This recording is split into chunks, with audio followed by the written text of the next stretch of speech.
Welcome to the Museum of Gloucester. This is a basic training video for training volunteers on cleaning museum objects. My name is Nigel Taylor-Jones and I'm a collections team leader at the Museum of Gloucester. Preparation before you start cleaning is very important. One of the first things to bear in mind is to take off any rings or jewellery that you might have hanging loosely from your neck. Try not to have any zips on your clothing or anything that might protrude and damage any of the museum objects that you're going to be working on. Also, wash your hands well, but don't use hand cream or hand sanitizer because they can leave residues on the hand that can actually damage chemically museum objects. The best thing to do with your hands is to wash them for 20 seconds using just plain old soap and water. Another important part of preparation is to always wear gloves. Now, we wear gloves basically for two important reasons.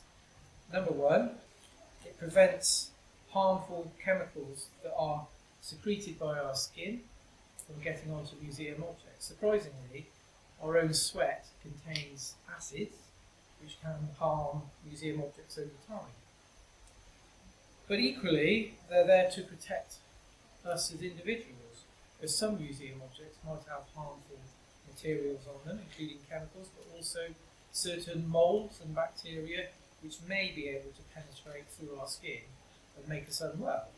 So for that reason, to protect our own safety and to protect the objects, we always wear gloves. Now you'll notice that these are nitrile gloves. These days nitrile gloves are a little bit more environmentally friendly than they used to be, and we do have the facility for recycling them, which is great for the environment. There are other types of gloves that you can use, like latex gloves, but the problem with those is that they often have powders on them which might contain sulphur. And if you get sulphur onto metallic objects, particularly silver, that can cause corrosion. So don't use latex gloves, always use nitrile gloves. So the most important principle about cleaning museum objects is that we're trying to apply the minimum amount of stress possible to the object whilst removing excess dirt and grime.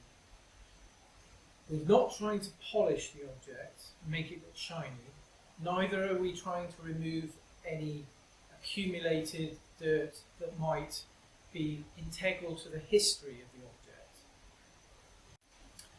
So in essence, what we're actually trying to do is remove excess dust and dirt to improve the appearance of the object and to make them more stable before we put them on display or possibly put them into storage. Essentially, dust is the enemy of museum objects. It contains all kinds of substances. Typically, in a sample of dust you would find fragments of skin, human skin, animal skin, sometimes animal hairs. You also find atmospheric pollutants, carpet fibres, and fibres from clothing. Now, altogether, those components make quite an abrasive mix, but they also contain chemicals, some of which are highly acidic, that can cause corrosion of museum objects over time. So the idea of cleaning museum objects is to remove that excess dust element. Sometimes museum objects, such as this lovely wooden box, may in the past have been treated with varnish or possibly wax, and the residue of that material will inevitably cause dust to stick to it. What we're trying to do is actually remove loose dust. So we sometimes have to accept as museum staff that we're not going to be able to remove everything. And if we try to do that, we try to remove the layer of wax or varnish immediately next to the wood itself, we'd be removing some of the history of that object and possibly and potentially causing damage to the object in the process. So really just think about the minimum amount of disturbance and stress to the object and removing what is loose and easy to get at. I'll just briefly mention that on the table in front of me you can see three different types of objects. Obviously we've got this interesting wooden crate on this side of the table. On this side of the table there's a ceramic flask that might have been used for holding a liquid of some kind. And in the middle, a very interesting box which is actually composed of a variety of different materials. So we have glass, little glass bottles at the back. There are metallic objects in there, but the internal structure of the box and the exterior of the box is also made of a fabric type of material. So this particular object is made of a variety of materials, each material requiring a slightly different approach for cleaning. So sometimes objects can be relatively straightforward, one type of material requiring certain implements and techniques to clean them, and sometimes they can be made of a variety of things, and then life gets a little bit more complicated. But the principle is always the minimum amount of stress on the objects, and remember that we're only removing the loose material, we're not trying to make it look like a brand new object. With cleaning any museum object, it's also vitally important to take your time. Slow down, there's no rush. It doesn't matter how long it takes to handle carefully and successfully and to clean the object. All that matters is that the object at the end of the exercise is in better condition than you started. And you can see with this object there is a variety of different materials. There's glass, metal and fabric, named but three. So you may have to very, very gently remove some of the objects to effectively clean them, and it's really important that you slow down and you take your time. There is seriously no need to rush. Also, I will mention at this point that we're wearing nitrile gloves for our own safety as much as the safety of the object. But when you think about it, if you're removing loose dirt and dust from an object, potentially there could be things in that loose dirt and dust when breathed in that might cause a problem, particularly if you happen to be allergic to any of those particles. So you might want to consider wearing a protective mask. And depending on the dust and the material that we're moving, there are different grades of protective masks that you can wear. The usual one, the normal one that we would wear, would be an FFP2, but if the particle size, sometimes referred to as the particulates, were very fine, you might want to wear an FFP3 mask. And the museum will provide those masks for you should they be needed. So in front of me, I've laid out a selection of specialised cleaning brushes that we have here at the museum. And in the course of cleaning museum objects, these are the sort of brushes that you might be using. So I'll start with these. This is a goat hair brush, and the fibres of the brush are very, very soft. And you might use that for cleaning textiles and fabric. You might notice also that the ferrule of the brush, which originally was metallic, we've covered with an inert PVC tape. Two reasons for that. Firstly, it makes it a little bit easier to hold the brush, but also it prevents the sharp edge of the ferrule or any ridges on the ferrule from impacting the object and causing any unwanted damage. So these are goat hair. They come in a variety of sizes. As you can see, there's a fairly large one and a medium size one. I believe you can also get smaller versions of it as well. Moving on to these black brushes, these are made from squirrel hair. And these are perfect for cleaning objects which are fragile or possibly objects that have gilt on them. Again, we've covered the ferrule with the black inert PVC tape. And the third type of brush that we have is made from hog's hair, variety of different sizes. Now you'll notice that these ferrules, actually we haven't covered them yet, but we will be doing that in the future. And these are coarser hairs, and they're used for cleaning objects which are more robust. So a good example of that would be a large piece of furniture. And for cleaning very large areas, a banister brush, also made of hog's hair, is also very useful. So I'm just going to briefly demonstrate cleaning principles of an object, such as this wooden crate. It's not particularly fragile, so we're going to select for this a hog's hair brush of about a medium size, and you'll notice that most of these haven't got the ferrule covered, so I've already pre-covered this ferrule with the inert black PVC tape. Again, remember, it's two reasons. Firstly, it makes it a little bit easier to hold the brush, but also it protects the sharp edges of the ferrule, so you're not risking any secondary damage to the object itself. But as well as the brush, we're going to need something to apply the dust and the dirt that we've removed from the object. So I'm going to use a suitable cotton cloth. Now these are cloths that are traditionally used by the National Trust. They're of a very good quality.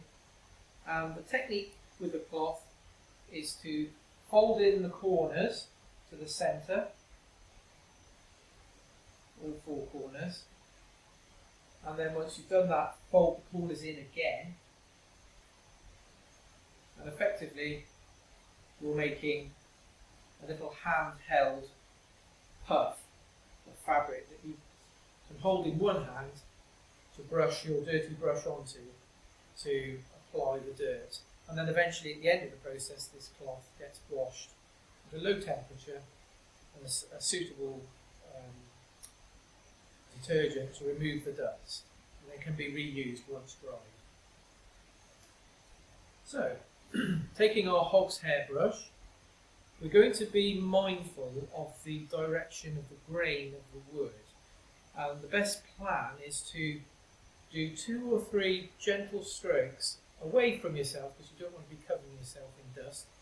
2 or 3 strokes along the grain, but then to be completely thorough, we're then going to do 2 or 3 strokes perpendicular to the grain, or at 90 degrees to the grain, so that we're covering all eventualities. So, just very briefly, I'll do 1, 2, 3 strokes, and then going the other way, 1, 2, 3 strokes, and then applying the brush to the cloth, removing the excess dirt onto the cloth itself. Again, with cleaning any museum object, it's very important to apply gentle strokes. You don't want to be too firm with the brush, but also it's very important to slow down, take your time. Remember, you don't need to rush. The important thing is to preserve the structural integrity and the nature of the object. Rushing leads to accidents. We don't want those. So gentle, smooth, even strokes. Apply the excess dirt and dust to the pot. So one important consideration is to think about how frequently a museum object might need cleaning.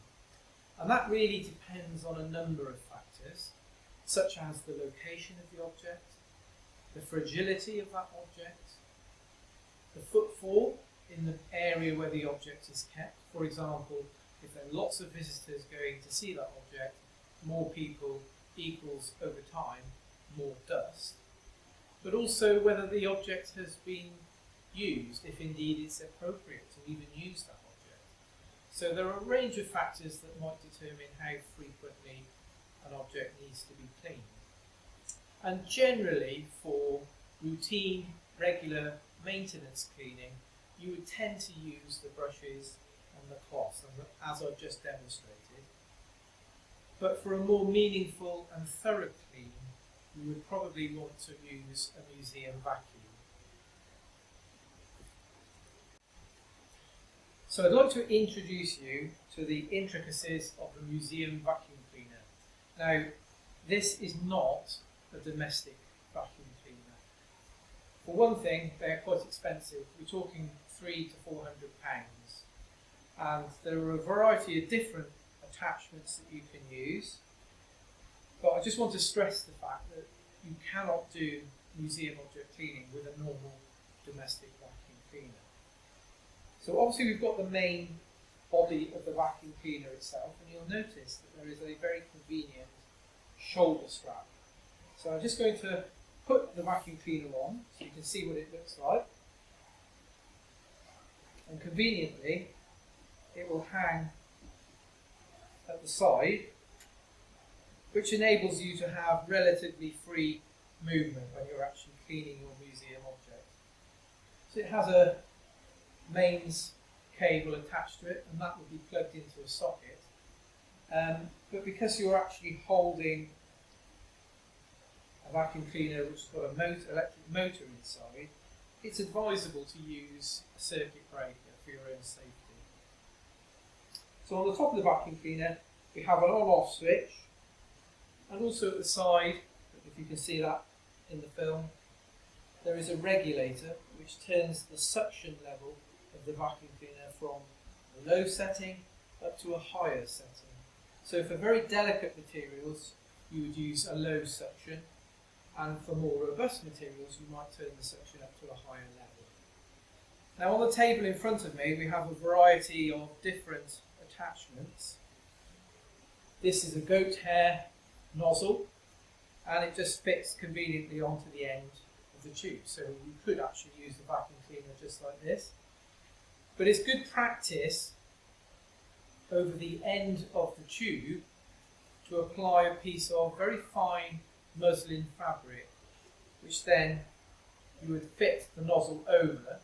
And the reason for that is that if any small fragments of material, such as fibres of fabric or textiles, become dislodged during the vacuuming process, they'll be trapped on the surface of the muslin and it won't get sucked right into the body of the vacuum cleaner.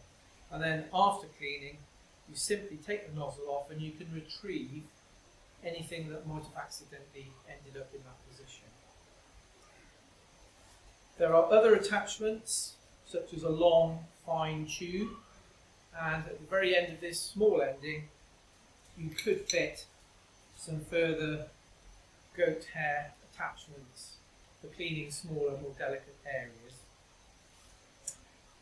Also, most museum vacuum kits come supplied with a piece of net material. So if you were cleaning a piece of textile or costume that was delicate, you could actually lay this piece of net material on top of the fabric and then fit on this particular attachment, which is more similarly shaped to a domestic vacuum arrangement. I think you'll recognise that from cleaning at home. And remember, we would have a piece of muslin in this part of the pipe. And then very, very delicately, on an appropriate suction setting, you could systematically clean delicately in one direction all the way over the piece of material. But with any cleaning, again, it's very important to stress that you need to take your time, you need to slow down, and if you've got any doubts or any questions or anything that you're not entirely sure of, it's very important to ask a member of the museum collections team.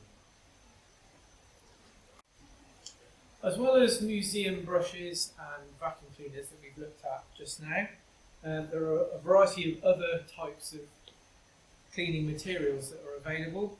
Everybody will hopefully recognise this. This is a microfiber cloth. These are great for trapping dust, but they're only suitable for using on certain types of museum objects, such as highly polished wooden surfaces.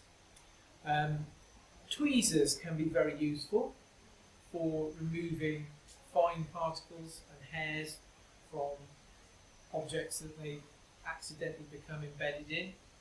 But also certain sponges and cotton buds might also be used for cleaning certain types of museum objects. But the basic principle is If you're not sure exactly what to use it for, always ask a member of the collections team. Before preparing to handle or clean a museum objects, it's always very, very important to consult a pre-existing condition report. Now that condition report may have been done fairly recently, or it may have been done quite a long time ago.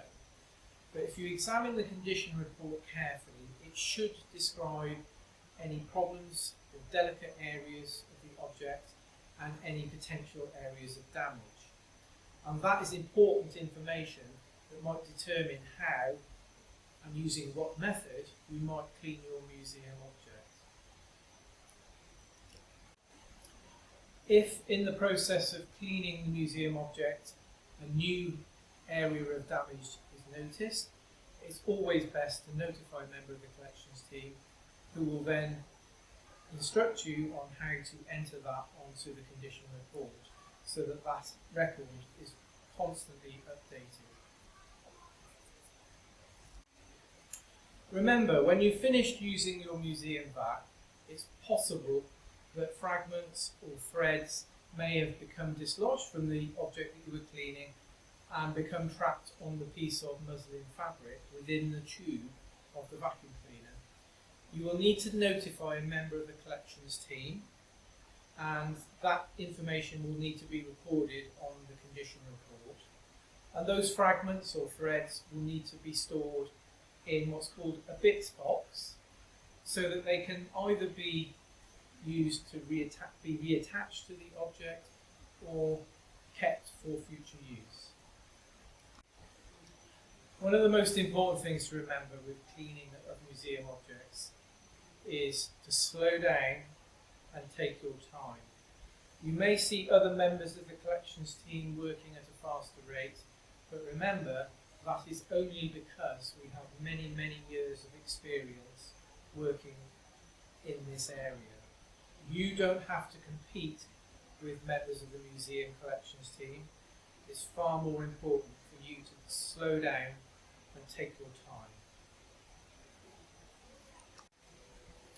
At the end of the day, and we would always encourage that you finish in good time before you go home, so that there's enough time at the end of the day to actually pack away your equipment, do any maintenance procedures that you need to do on your equipment, and pack it away neatly, so that the next day that equipment is in good working order. Any questions or things that you're not sure about, always ask a member of the museum's collections team. And thank you for watching this training video.